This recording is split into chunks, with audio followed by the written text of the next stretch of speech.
ईश्वर का धन्यवाद करते हैं आज के सुंदर समय के लिए जिसने हमें मौका दिया कि हम आपके रूबरू हो। तो व्यूवर्स, हर बार की तरह इस बार भी आपके लिए लेकर आए हैं ज़बरदस्त वचन का क्लिप जो आप अपने मोबाइल स्क्रीन पर देख रहे हैं। अगर आप हमारे YouTube चैनल पर नए हैं तो चैनल को सब्सक्राइब करें और बेल आइकन के बटन को दबाना ना भूलना। तो देरी ना करते हुए चलते हैं वचन की ओर। अब तक नहीं खुले। क्रिश्चियन लोग क्या हो रहे थे? फलवंत हो रहे थे। चर्चिस फलवंत हो रही थी। सेवा करने वाले फलवंत हो रहे थे। वो भी एक अकाल ही था, महामारी थी। हालेलुया। कई बार हम अपने विश्वास को हिलाते नहीं हैं, अपने विश्वास को प्रयोग में नहीं लाते। और वचन कहता है जब एक हथियार पड़ा रहेगा और इस्तेमाल नहीं होगा, उस पर जंग लग जाएगा। लेडीज जानती है, अगर चाकू को आप यूज ना करें और रख दें, उस पर जंग लग जाता है। उसकी से सफाई करनी पड़ती, फिर उसको यूज करना पड़ता है। जब आपका विश्वास मरा हुआ है, आप उसे इस्तेमाल में नहीं लाते। आप अपने टाइट में, अपनी प्रेयर में, अपनी फास्टिंग में, बोने में, बीज में, ऑफरिंग्स में, भेंटों में हम परमेश्वर के सामने विश्वास नहीं दिखाते। प्रार्थना हमारी आधा घंटा है, फास्टिंग हम करते नहीं, टाइट हम देते नहीं, बीजों को हमने बोया नहीं, स्पेशल बीज कभी बोए नहीं, भेंटें हम कभी बोते नहीं। तो कैसे परमेश्वर हमारी लाइफ में छुटकारा देगा? ये बात मुझे बताओ। क्या वो वचन से बाहर जाके आपको छुटकारा दे दे? वचन में लिखा है कि वो वचन के साथ बंधा हुआ अपने नाम से भी बड़ा महत्व अपने वचन को देने वाला है। जब आप वचन को फॉलो करना शुरू करते हैं, उपवास सहित प्रार्थना और बोना, तो दूत कहता है कुरनेलियस तेरी प्रेयर सुन ली गई है और तेरे दान याद किए गए। आमीन। ऊंचा एक हालेलुया बोलो जरा। आप समझ रहे हैं इन बातों को? कहां एक तरफ अकाल पड़ा हुआ, मंदी आई हुई, लोगों के पास खाना नहीं है, घर के खर्चे नहीं हो पा रहे, ईएमआई टूटी हुई हैं, और एक तरफ लोग टेस्टिमनीज दे रहे हैं कि चर्च में हम सेवा करते हैं, हमने बीजों को बोते हैं, हम प्रेयर करते हैं, पापा आप जो बोलते हो हम फॉलो करते हैं और परमेश्वर ने हमें ब्लेस किया है। एक तरफ अकाल की टेस्टिमनी मुझे मिल रही है और एक तरफ बरकत की टेस्टिमनीज मुझे मिल रही हैं। और हैरान करने वाली बात, क्योंकि आपकी बरकत उस देश की इकोनॉमी से नहीं जुड़ी हुई जहां आप रहते हैं। आपकी बरकत इसके साथ जुड़ी है जो आपके हाथ में है। जब आप इसको फॉलो करेंगे ना, मैं चैलेंज करता हूं, गरीब से गरीब और छोटे से छोटे गांव में भी आप सुपर ब्लेस्ड आदमी और औरत होंगे।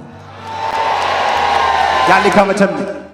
वचन कहता है 13 आयत में कि इसहाक बढ़ा और उसकी उन्नति होती चली गई, यहां तक कि वो अति महान पुरुष हो गए। कारण विश्वास। हमें लगता है इत्तेफाक होता है, उस औरत ने छू लिया, इत्तेफाक था। लेकिन उस औरत को यह मालूम था कि पुराने नियम की पुस्तक में लिखा हुआ है कि उस मसीहा के कपड़ों के छोर को छूने से मैं चंगी हो जाऊंगी। लोगों को लगा कि वैसे ही पवित्र आत्मा उतर पड़ा, लेकिन वचन कहता है कि वो वचन के बीच से प्रार्थना कर रहे थे कि अंत के दिनों में तूने कहा तो अपना आत्मा सब मनुष्य के ऊपर उंडेलेगा। हर चीज वचन के साथ जुड़ी हुई है, हर छुटकारा वचन के साथ शुरू होता है। मेरी लाइफ में वचन के साथ शुरू हुआ। हालेलुया। मुझे आज भी याद है जब मैं अपने आत्मिक पिता के पास होता था तो परमेश्वर का आत्मा, कई बार मैं एक्स्ट्रा डॉलर्स लेके जाता था कि मैं ये मेरा सीड है, ये कुछ $1000 में वापसी में मैं जेब में रखूंगा, क्योंकि उस समय कार्ड वार्ड भी नहीं होते थे मेरे पास, मैं रखता नहीं था कार्ड।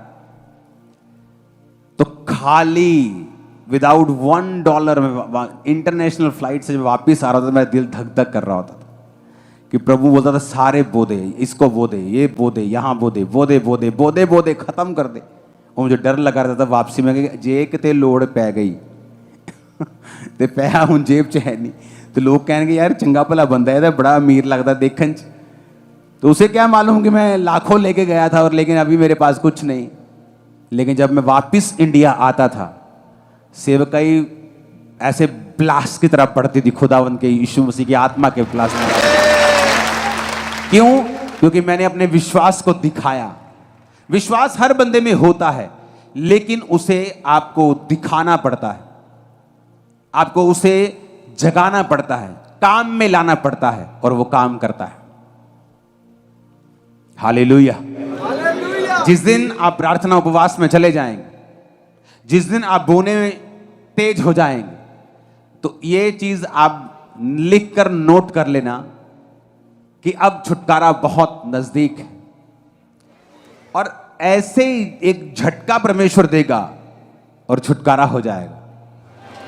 सडनली कुछ इवेंट होगा, छुटकारा हो जाएगा। सडनली कुछ होगा, छुटकारा हो जाएगा। मेरी लाइफ में ऐसा हुआ है। हमें कई बार वचन का मालूम होते हुए भी हम वचन पे नहीं चलते। थोड़ा प्रार्थना, थोड़ा उपवास, कभी कभी बोना, और वचन कहता है उसने उसी देश में जोता और बोया और 100 गुना फलों को लेके आया। राजा सुलेमान ने खुदा से जो मांगा उसने वो पाया। प्रेरितों के काम में कुरनेलियस से कहा गया, तेरी प्रार्थना याद की गई, तेरे दान याद किए गए। प्रेरितों के काम 9 उसकी 1 और 1 से 19 जो शाऊल था, उसकी प्रेयर के कारण परमेश्वर ने हनन्याह को उसके पास भेजा, जो वो उपवास सहित प्रार्थना कर रहा था। तो आज छुटकारे के पहले हफ्ते में यह वचन देना जरूरी था, ताकि जब छुटकारे के हफ्तों में वचन आपको दिया जाए, बाकी का आपको यह मालूम हो कि यह बेसिक है, ये खंबे हैं, ये नींव है, इसके बिना कोई घर नहीं बनेगा। तौबा करना, बपतिस्मा लेना, उपवास सहित प्रार्थना करना, बोना, ये आपकी लाइफ के बेसिक खंबे हैं, इनके बिना कोई घर नहीं बन सकता। और जब ये हो जाएंगे, बस सिर्फ इंतजार करना, छुटकारा आपके पास होगा। Very soon, very soon, very soon आपके रिश्तेदार आ रहे हैं। मैं आपको बता रहा हूं प्रोफेटिकली, आपके लोग टेस्टिमनीज को सुनेंगे, प्रोफेटिकली बता रहा हूं। वेरी सून इन जीसस नेम। हालेलुया। ऊंची आवाज में हालेलुया बोलो।